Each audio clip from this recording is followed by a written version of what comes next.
The latest we can report the name of the suspect that investigators have homed in on. His name is Shamsud Din Jabbar, 42 years old, a U.S. citizen, resident of Texas. There are previous criminal record, including theft and driving with a suspended license. So we're starting to piece together the profile of the man who carried out this attack at this time.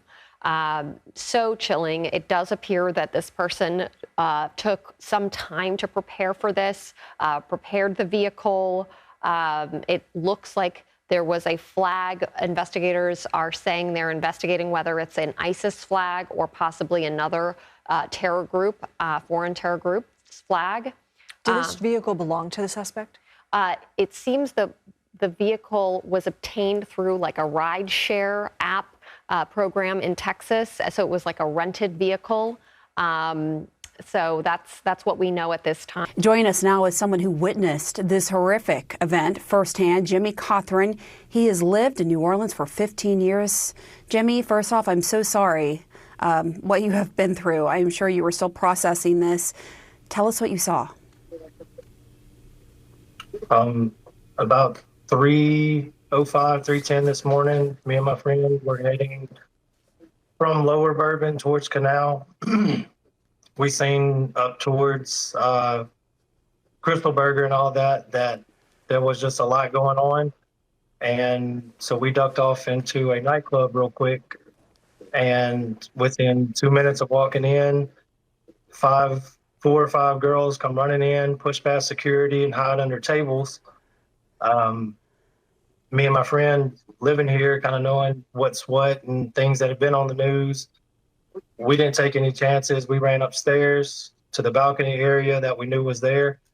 And when we got up there, it wasn't anyone chasing anybody. It was just unimaginable casualty. I mean, just the disfigurement and the bodies strewn, something you can't unsee, you'll never forget. All right, guys, so we got to talk about a horrible, terrible story out of New Orleans that reminds me of why I tend to not celebrate certain holidays like Halloween and New Year's, at least not the same way that some people celebrate these holidays by partying and drinking. I tend not to do that. I tend not to go out on New Year's or Halloween because bad stuff just tends to happen, right? When you have a ton of people that are drinking, partying on these holidays, that's when the agents of chaos come out. And I just try to avoid agents of chaos as much as I can. But this is not your typical agent of chaos wreaking havoc in a liberal city story. What we got to talk about is what appears to be a terrorist attack that took place in New Orleans on Bourbon Street in the French Quarter during New Year's night as people were partying, going to clubs. This guy, whose name is Shamsud Din Jabbar, decided to plow his pickup truck into a bunch of partygoers that were walking in the streets, and then decided to get out of his truck and to attempt to open fire on police, just to be shot dead seconds later by police responding to the incident. And unfortunately, this act of terror did result in at least 10 people losing their lives, and dozens of others, including police officers, ended up injured as well too. Now, there's a whole lot of information, some shocking information coming out about this individual and this attack, as it appears to be a planned terrorist attack. There allegedly was an ISIS flag on the back of the truck. Now, there's a whole lot of speculation out there about who this individual is and his background, because authorities had found that the truck that he was using had crossed the border not too long ago. So at first, a lot of people thought that this was some illegal immigrant going crazy, doing what illegal immigrants have been doing across the country, which again is causing chaos and destruction in some of these liberal cities. But that wasn't quite it. Okay, this person apparently is a 42-year-old veteran from Texas. And that is where, again, the story gets weird, because this person was carrying an ISIS flag and other forms of weapons, including explosive devices, which would indicate that this was a terrorist attack. However, the FBI at first initially said that that wasn't the case, right? That this was not a terrorist attack. Take a look. Kirkpatrick said we'll be taking over the investigative lead for this event. This is not a terrorist event. What it is right now is their improvised explosive devices that was found, and we are working on confirming if this is a viable device or not. As Chief Kirkpatrick said, we're asking everyone to stay away from Bourbon Street, specifically from Canal Street to St. Anne. That is my ask. Once again, stay away from Bourbon Street, Canal Street, all the way to St. Anne until we can figure out what is going on. Our goal is to provide you additional information at the 11 a.m. press conference. Yeah, just for the FBI to come out just a few moments later and to say, yeah, we are investigating this as an act of terrorism. Again, after the initial agent on the scene initially claimed that it wasn't a terrorist event. Explosive devices, IEDs, were located in the subject's vehicle. Other potential IEDs were also located in the French Quarter. As of now, 2 IEDs have been found and rendered safe. The FBI Special Agent bomb technicians, as well as our local law enforcement partners, have been working to determine if any of these devices are viable, and they'll work to render those devices safe. The FBI, we are working with our partners to investigate this as an act of terrorism. We're aggressively running down all of the leads to identify the possible subject's associates. We're working to ensure that there is no further threat. We do not believe that Jabbar was solely responsible. We are aggressively running down every lead, including those of his known associates. That's why we need the public's help. We are asking if anybody has any interactions with Shamsud Din Jabbar in the last 72 hours that you contact us. The FBI is asking the public's help. We're asking anyone who has information, video, or pictures to provide it to the FBI. We have set up a digital tip line as well as our 1-800 number, 1-800-CALL-FBI. Please provide us with any information that can assist us in this investigation. Yeah, so I hate to be that guy because apparently it makes you racist to question the competency of some of these people within our federal government, okay? Because this agent came out and initially said that this was not a terrorist event, okay? A declarative statement in which she says that, hey, this is not an act of terrorism, as if they had already done the investigation. They know that terrorism was not involved here. Just for her to backtrack and to come out to say, yeah, now we are investigating this as an act of terrorism.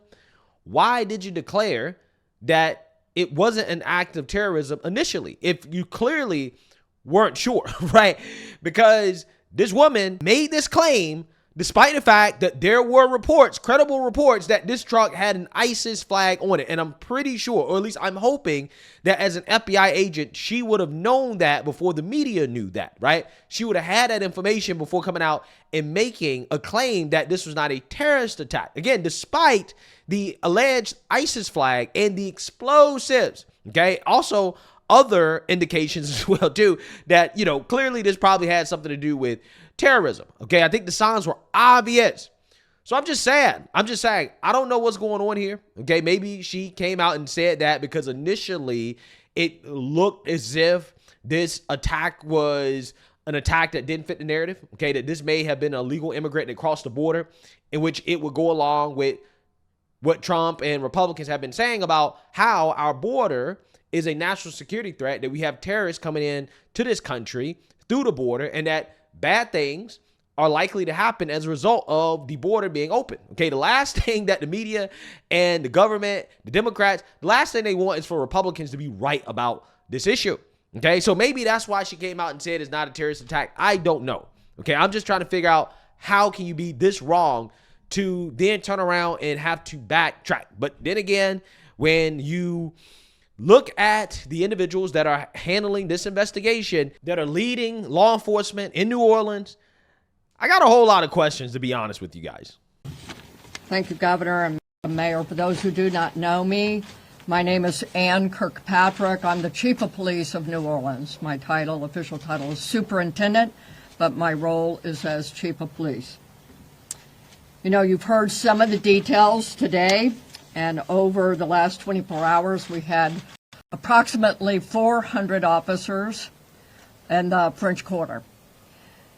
And as we know, this is not just an act of terrorism. This is evil. And when we face evil, we have a choice. We can run in fear, or we can indeed stand in strength. In a time of crisis, people are looking for leadership. You are looking at the leadership. And I promise you, as the chief of police of this city has been tried by fire before. But fire purifies. Fire makes things stronger. We have a plan. We know what to do. We are going to get these people. There is a path forward. Very pleased that we will be back to having a wonderful game tomorrow night.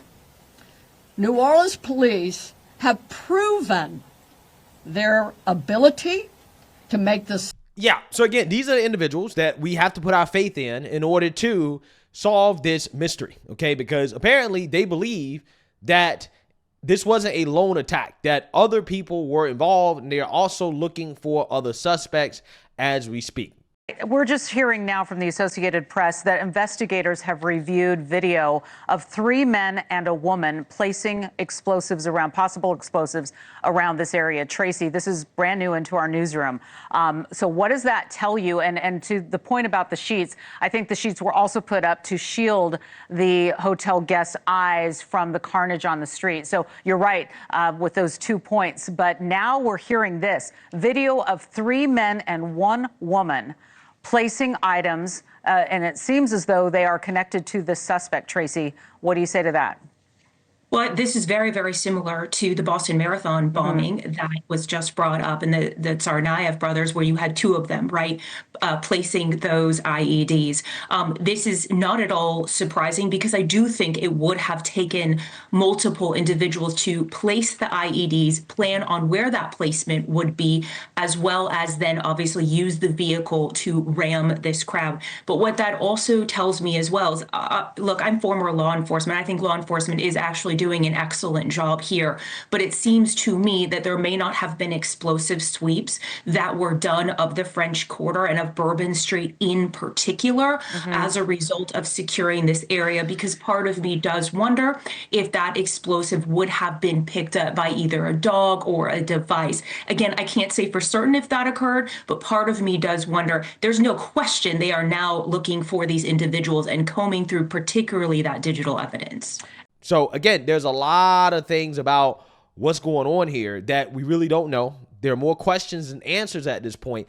I'm just saying I am skeptical in regards to whether or not we're going to get clear answers about what's going on here, because we all know how the media likes to cover up these stories that don't fit the narrative. And this one certainly doesn't fit the narrative. Okay, you have a so-called person of color with a Arabic Muslim sounding name running around committing acts of terror with an ISIS flag. Yeah, this story certainly seems like a prime candidate to be ignored by the media in a few hours, right? In a couple days, they won't talk about it anymore. They'll cover it up and they'll move on to the next thing, right? They will go back to fear-mongering about Trump because, again, this doesn't fit the narrative, okay, at all. So let's actually learn a little bit more about what's happening here in some of the reactions from the politicians. Breaking news all day long. We are expecting an update from authorities at 2 p.m. Eastern on last night's chilling attack in New Orleans. The FBI is investigating the incident as an act of terrorism. At least 10 people were killed when an individual drove a truck into a busy crowd of people on Bourbon Street. At least 35 others have been reported injured. Following the crash, the suspect got out of the vehicle, opened fire on police, wounding 2 of them.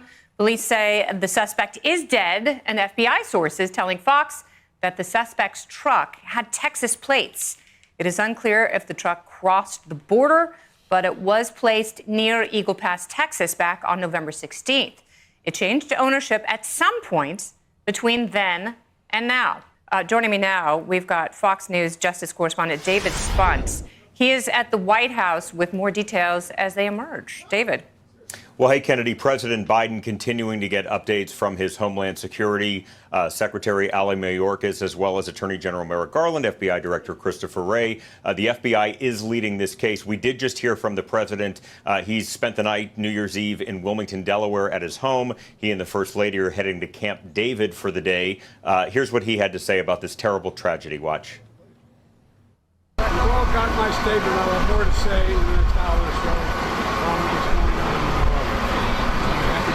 Do you understand that the person crossed the border? I'm not going to comment on any specific yet at all. I've contacted every agency in the federal government as well as the state. We're all coordinating to get to the bare facts.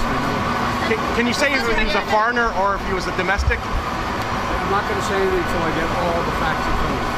So, President, do you think our intervention because the suspect been identified? Again, I'm not going to comment until I speak to the group later. I've spoken to every member of the agency, from the CIA to our national security team to our FBI, NSC, and we're getting gathering more in, and there's been a lot of time to go. What was your reaction when you heard what happened? The reaction was one of anger and frustration. Thank you. So this guy is clueless. This guy is absolutely clueless, and we don't have any leadership in this country, right? I hope people understand. For the last 4 years, we have not had a president. I'm so serious. The history book should say that the 46th president was an empty suit, because that is effectively what Joe Biden has been for the last 4 years. Okay, even the mainstream liberal media admitted it, that Joe Biden's not home. Okay, and stuff like this is when you need competent leadership. When you have terrorist attacks, suspected terrorist attacks are happening on U.S. soil, you need competent leadership in charge at all levels, okay? Especially in the White House, in order to deal with these types of problems. Joe Biden inspires no confidence in anybody whatsoever that he can keep this country safe.